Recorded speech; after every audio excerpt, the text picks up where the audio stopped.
નમસ્કાર મિત્રો, આજે આપણે આ વિડીયોમાં જોઈશું કે રાષ્ટ્રધ્વજ ફરકાવવા રાષ્ટ્રધ્વજને કેવી રીતે બાંધવો, જે આપણને એમકે ભાવનગર યુનિવર્સિટીના સાદિક નિયામક શ્રી દિલીપસિંહ ગોહિલ સાહેબ સમજાવશે.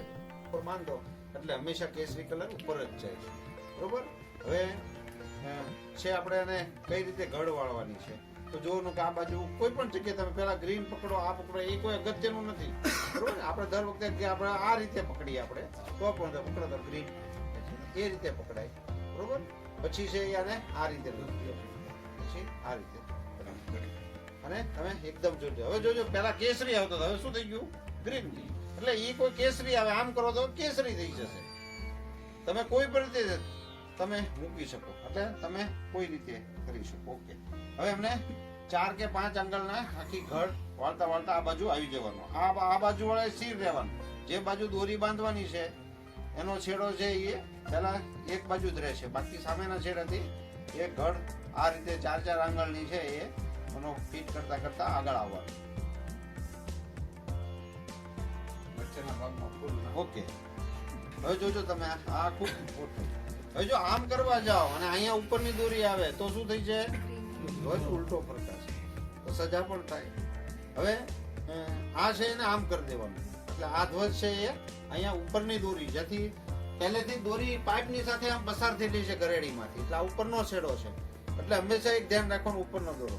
એટલે રફ નોટની એવી એક તમે કોઈ ખેડૂત હોય અને ત્યાં ભેંસું ગાયું બાંધતા હોય તો એને માટે સ્પેશિયલ આ ગાંઠ છે, અને ન બાંધતા હોય તો આપણે આ શીખવા માટે આ છે.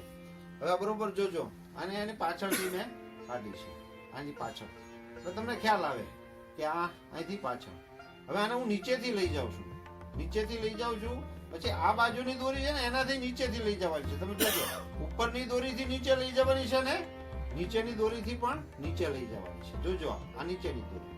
હવે આ ગેપ છે એમાંથી આ દોરી હું પસાર કરું છું, અને આ છેડો બહુ ટૂંકો રાખવાનો છે. આ બહુ લાંબો રાખવાનો નથી, એકદમ ટૂંકો રાખવાનો. આ ટૂંકો રાખી દીધો, આને ફિટ કરી દીધી અને સરકારી દીધી. બરોબર.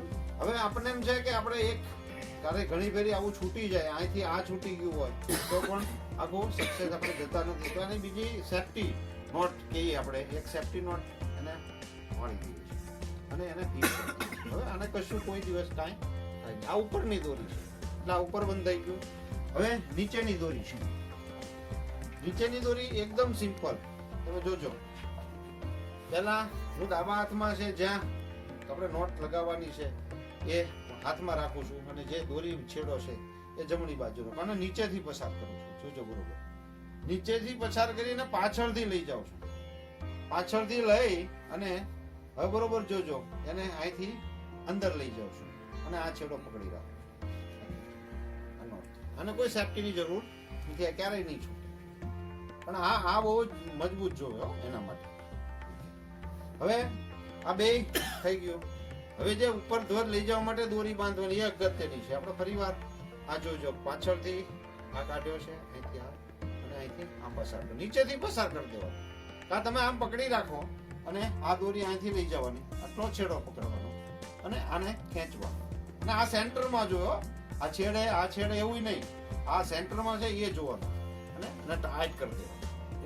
ઘણી ફેરી શું છે કે આ દોરી આમ ઢીલી પડે ને, એને પાણીમાં તમે કલાક પહેલા પલાળી દો તો પછી આ સહેજે હલશે નહીં, અને પછી મહેમાનને તમારે આપવાની. બરોબર. દિલીપસિંહજી ગોહિલ સાહેબે ખૂબ સરસ સમજાવ્યું. તે બદલ તેમનો આભાર.